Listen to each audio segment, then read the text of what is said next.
Dear Thay, dear Sangha, next week we'll have an ordination ceremony in White Sage family.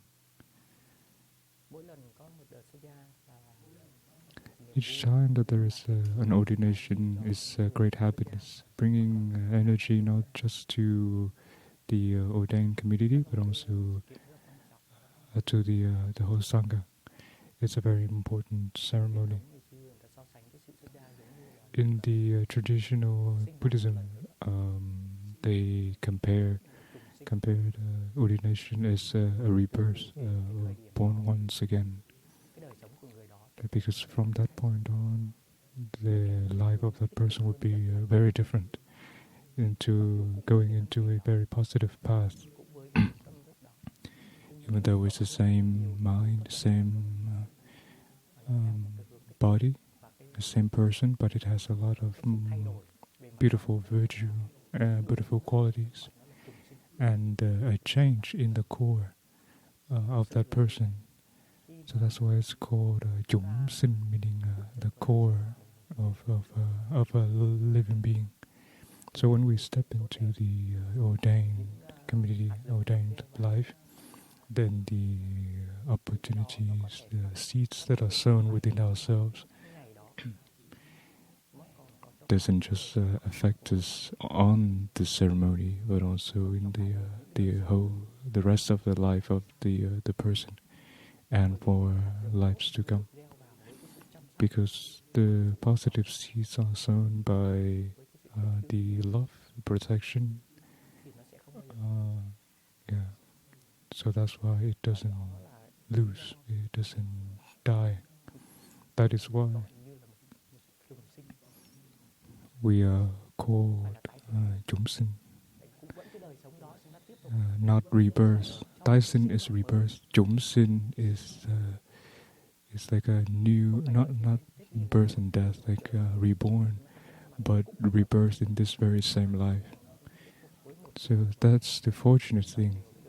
We continue as a new life form. And it is fortunate that we are able to live in a Sangha that has a lot of opportunities to practice. So once again, we have great gratitude to our Thay and creating such an environment that has a lot to offer. The Sangha is like a river, carrying us like a ship, a boat that carry us to the shore of liberation. And here especially we are able to live in a way that of a training that Thay has established. I would like to confirm that it is a fortunate thing, is because thousands or hundreds of years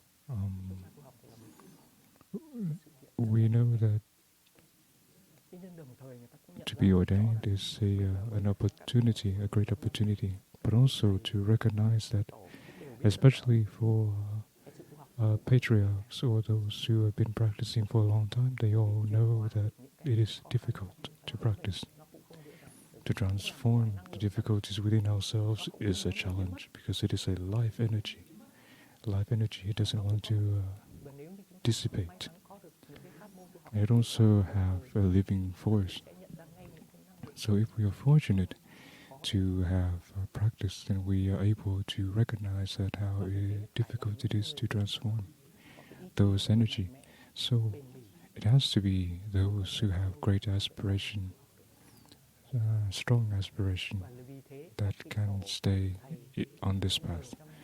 And so the patriarchs, matriarchs and teachers for the past years, they've been choosing only the great aspired people with inner strength to continue the path. And so before the ordination, they usually challenged a lot of challenges to test the ordinee. But Thay doesn't do that. Thay doesn't create such challenges, but only good opportunities. And so the chance for us to become ordained is easier. The chance is greater. And so those who have great aspiration and can go for a long time on the path is already rare. And now we become so picky, then how many are there left? So that's why Thay was compassionate and create opportunities for more people to join the monastic sangha, even though some of us are not qualified based on the traditional requirements. If we don't have yet many attainments in our achievements in our practice, if we haven't found the happiness in our practice, how can we go for a long time? And so Thay established his sangha in such a way that we can nourish one another,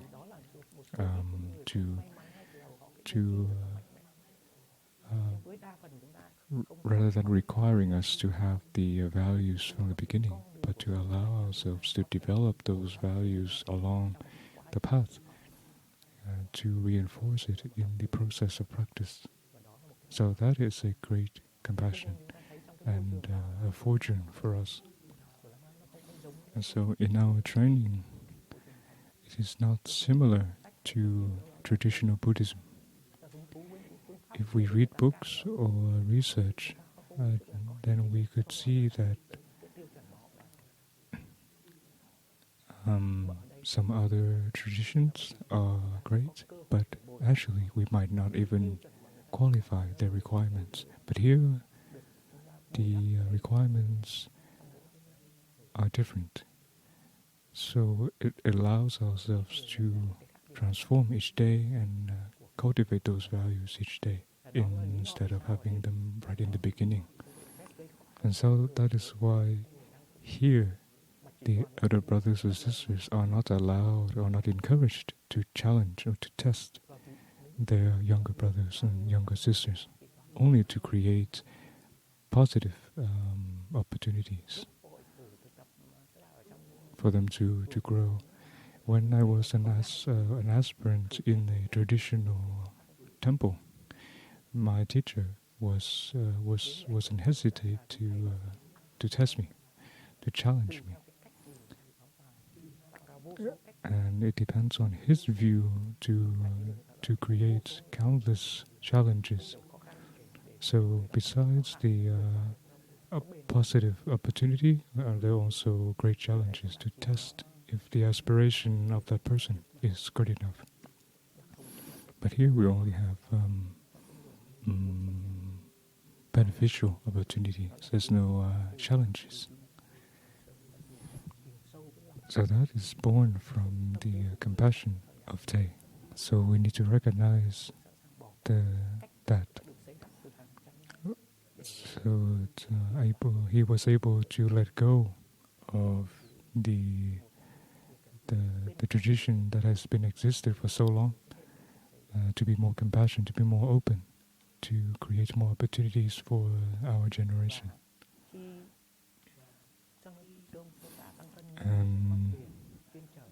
And when Thay said that the Sangha is like a boat that carries us to the other shore, to the shore of liberation, and this is not something new, not something recent. When we are ordained, it doesn't mean that we become, we will all experience positive opportunity, positive things, not just aspiration of receiving love, but also we are carrying with us the unwholesome energies that are not yet beautiful, still dark, is not gentle, not light. And so, if we have to practice on ourselves, it is easy for us to be crushed by those negative energies. But with the boat of the Sangha, we may still carry those energies, but we still go in the positive direction. Like a rock cannot cross the river, but with a boat it can go to the shore of reparation. So that is reality. In our Sangha, there are rocks that have stepped on the other shore. So even though in the beginning those rocks still carried with them unwholesome mental formations. So that is because the Sangha has a compassionate heart, the ability to embrace. It doesn't mean that you have to be an excellent person to be ordained. You only have to show your ability to transform in certain degrees, so that the negative energy can be transformed into solidity, to joy, happiness, and compassion.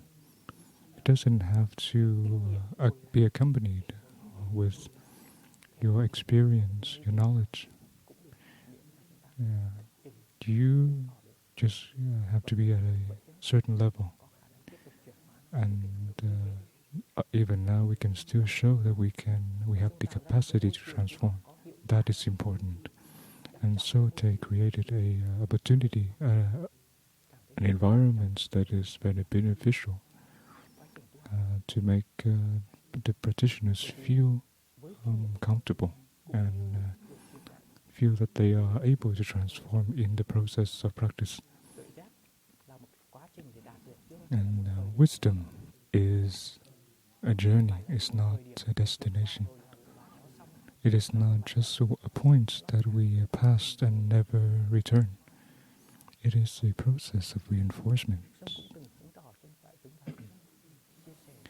Siom has sometimes showed us in the past in his Dhamma talk about his research on the Dhamma talks from the Buddha that the Buddha developed over time. So it doesn't mean that once the Buddha gave a Dhamma talk, that just stopped there. His wisdom develops over time. His views, his insights build up over time. And so for our monastics, it is the same. Not that at the point of ordination is counted as the success, but also after that event. In the past, there were brothers or sisters who tried to just attain their ordination ceremony, and but then they realized that there are deeper levels. But that is something dangerous, because when we are ordained, when we receive the novice precepts or bhikshu precepts or Dhamma teachers, those events are very important. Of course, they created a lot of positive energy for us, but we have to understand that they are just the moments to reinforce our practice. And if we just wait for that one moment, then it can be challenging. There are many people who failed shortly after their ordinations, or shortly after their land transmission, or so on, because they were just counting on that moment. So we need to understand that practice is a process. Advancement is a process. It's not just like a race to run to the finish line and then let go of everything. It is a continuous process for a long time, and without being interrupted. And Sangha is like a river taking us further. That is reality. And it has even more value when Thay himself said it. The way that we are organizing in the Sangha, there are those who are lucky to they were able to apply and practice successfully, but to some others, it is a great challenge for them to achieve the same level. But that doesn't mean that we are allowed or we allow ourselves to discriminate. Because with the energy of the Sangha, we are still inheriting the fruit, the positive fruit. Living in the Sangha, we know that some days we are weak, not able to generate joy or happiness, but we can still enjoy the moments because the energy of others, those who carry a lot of positive mind, a lot of positive energy, so they help us to carry ourselves through those days. So because if not, then we will have to suffer those moments of down. We are not always strong.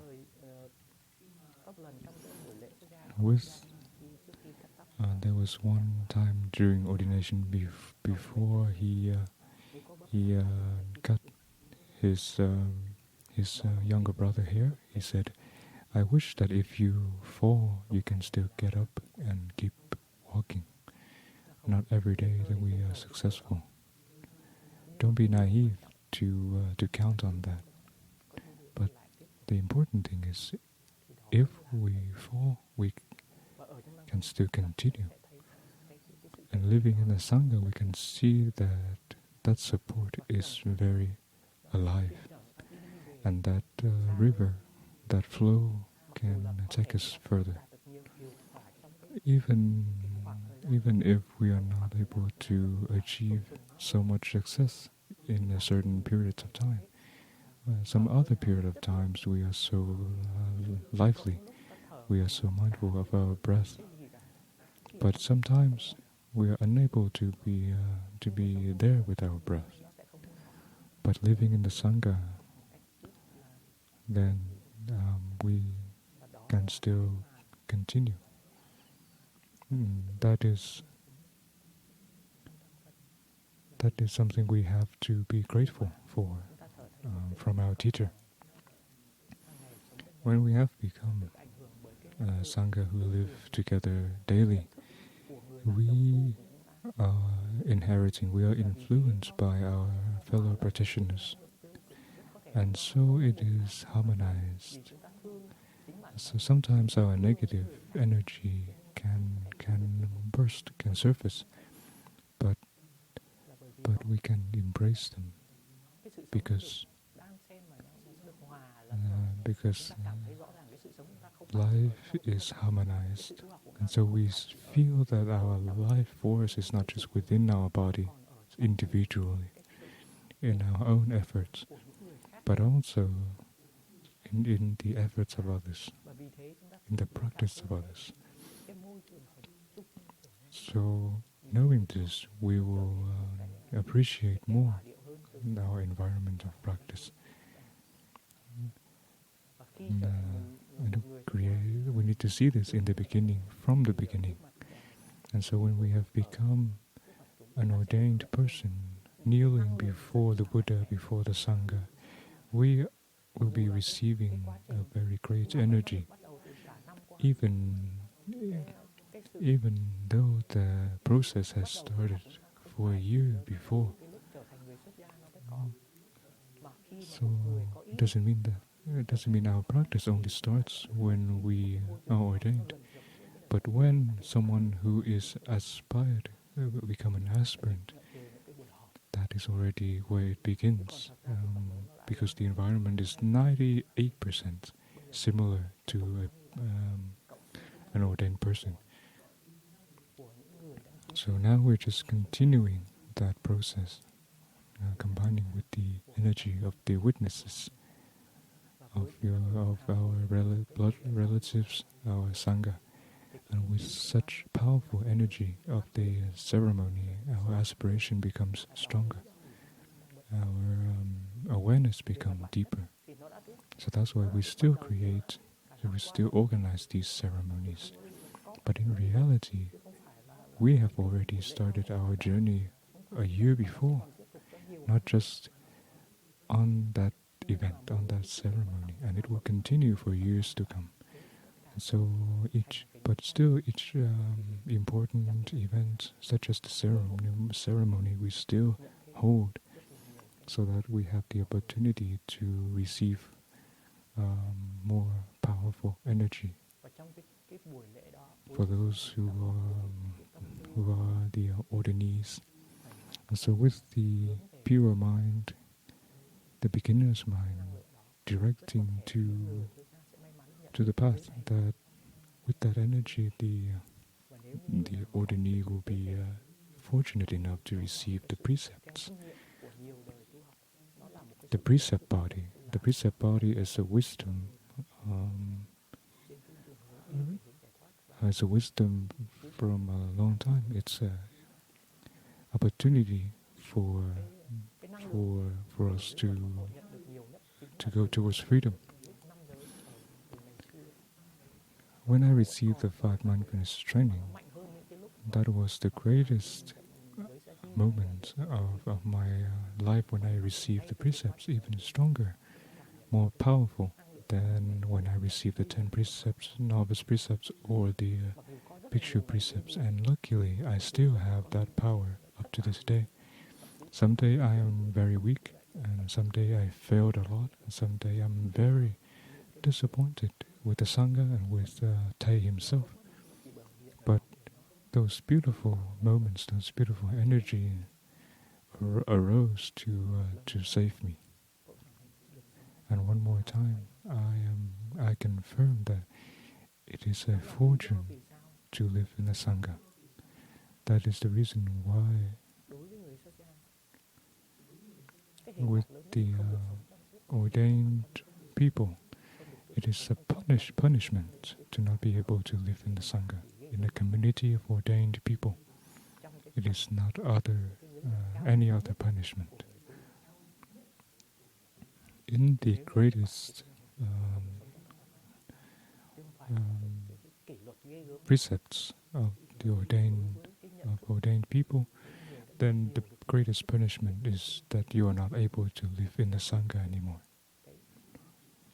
Because we have realized the value of wisdom, the beautiful qualities of a monastic life, so not being able to live such a life is the greatest punishment. And so when we live in the Sangha, we can see that we are encouraged to find ways to not so easy to give such judgment that causes a person to have to leave the Sangha. We will do our best to always appreciate the practice, the presence of anyone. So we need to recognize this, to see that the wisdom from those who went before us could see that living in the Sangha is the greatest fortune. And so, even if we only live with the Sangha, in the Sangha for a couple of years, that is already a fortune. Not just for this life, but lives to come. When the seed is already sown, it is never lost, and the aspiration will grow from time in time. And so once we have tasted the peace, the joy of a walking meditation session, our belief, our faith will be strengthened without being convinced by anyone. We might read a book with a lot of wisdom, but once we touched it ourselves with our own experience, that gives us greater power, greater faith. Before, I didn't understand why there are those who went to North Korea as a mystery, but so dangerous, and then someone has to come to rescue them. Why did they just want to cause troubles to others? And years after, with my practice, I understood that they had their own aspiration. Once they are able to taste the great environment of practice, the benefits of practice, they want to share with others to have the equal chance to experience such environment. They accept the dangers, sacrifice themselves to help others to be at the same point. Of course, maybe I'm not able to do it, but I can put myself in their shoes. I can see because they have great compassion and aspiration to love others. And so the environments that Stiom had created is in reality very beneficial, very nourishing. It has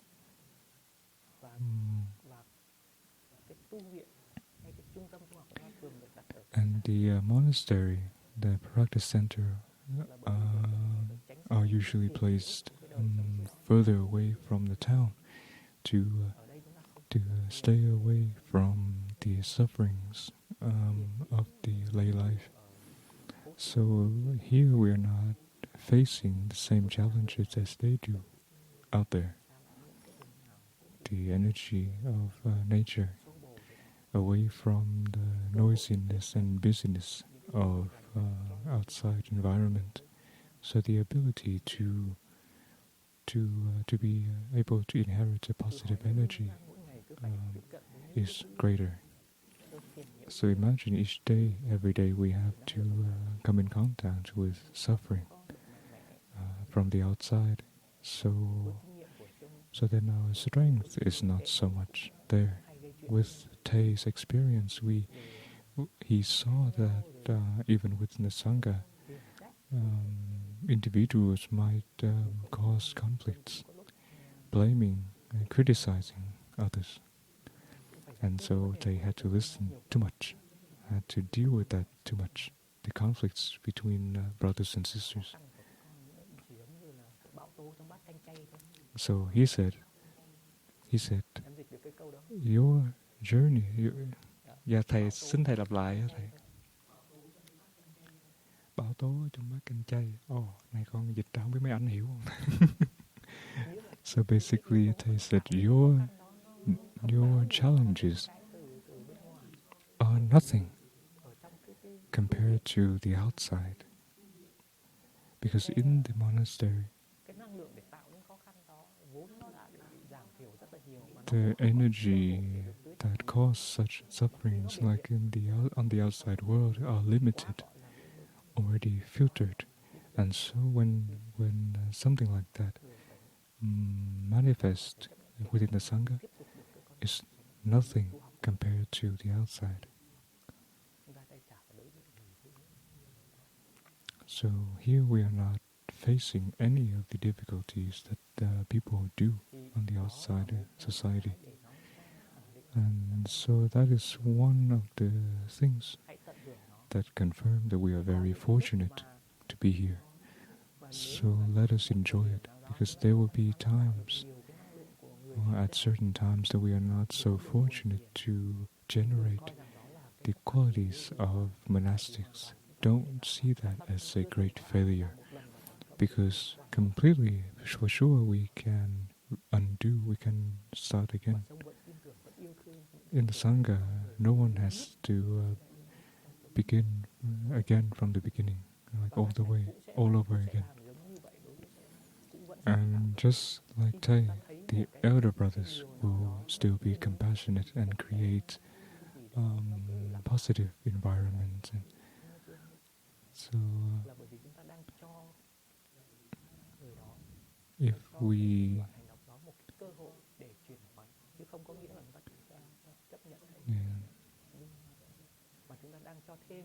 sometimes our habit energy,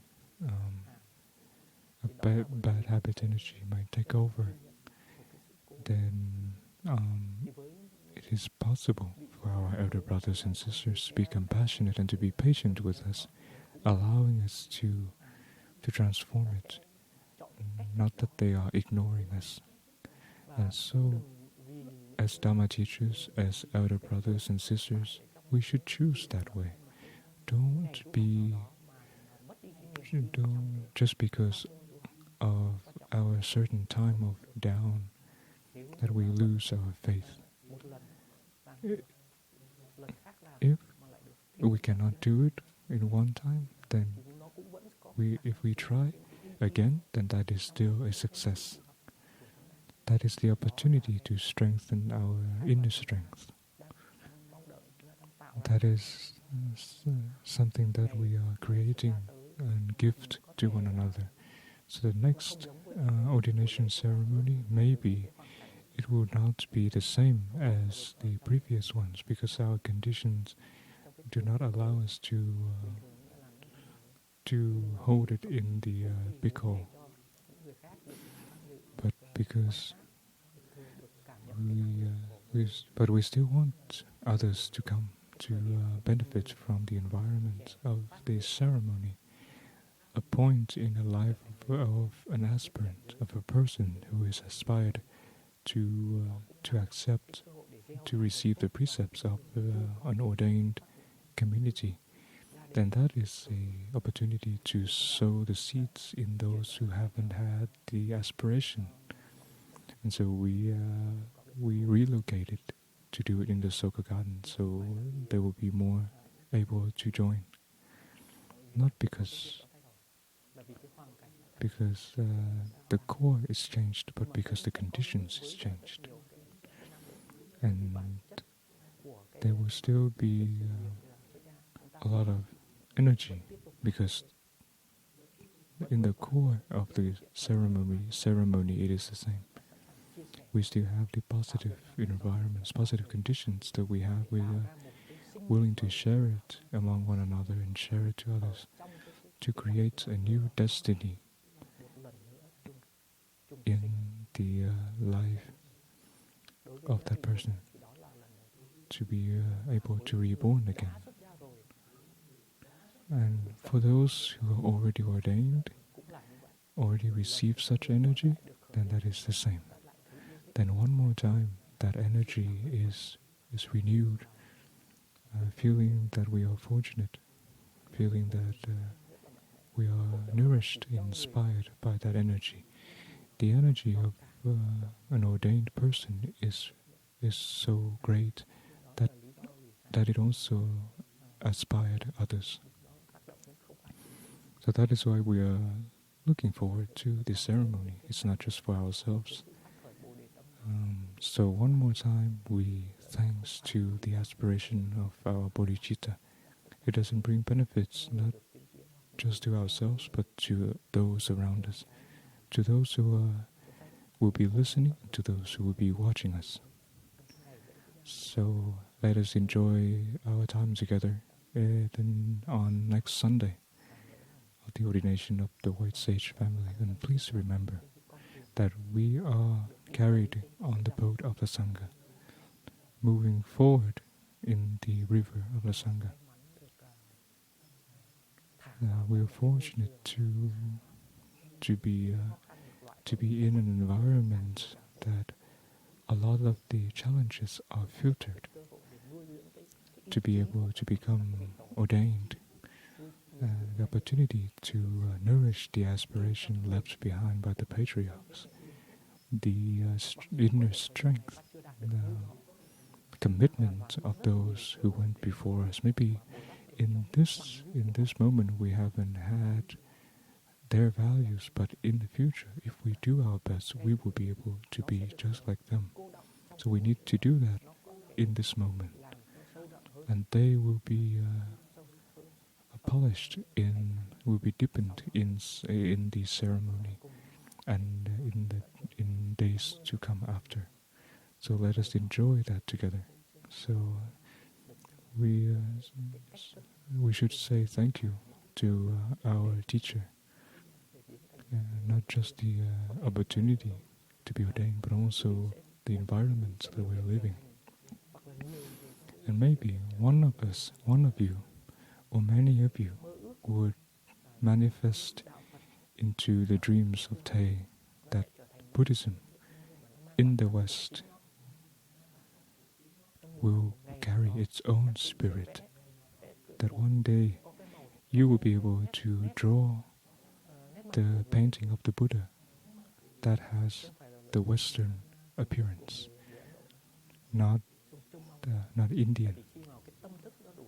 Yeah, Thay is looking forward for that day because the wisdom at that time is already deepened. So it will manifest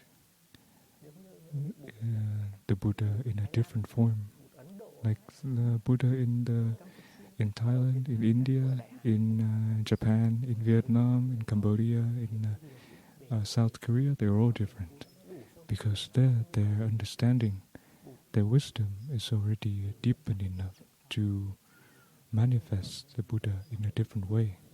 And so Siong is looking forward to a day that Buddha can manifest into a form that can be accepted so easily by Westerners in the form of a Westerner, because the outside appearance will go inside, and now it is a chance to express itself outward again. It doesn't have to be Buddha carrying the appearance of India. We respect that, but we can deepen our aspiration into our bone, into our marrows. And if Buddhism was not able to transform itself into the Vietnamese culture, then perhaps we are not able to love it so much. And so, if it is transformed into the mindset of a Westerner, a Western culture, then it is. So now many people can draw the Buddha in the form of a Westerner. It's easy, but is that going to be acceptable by many?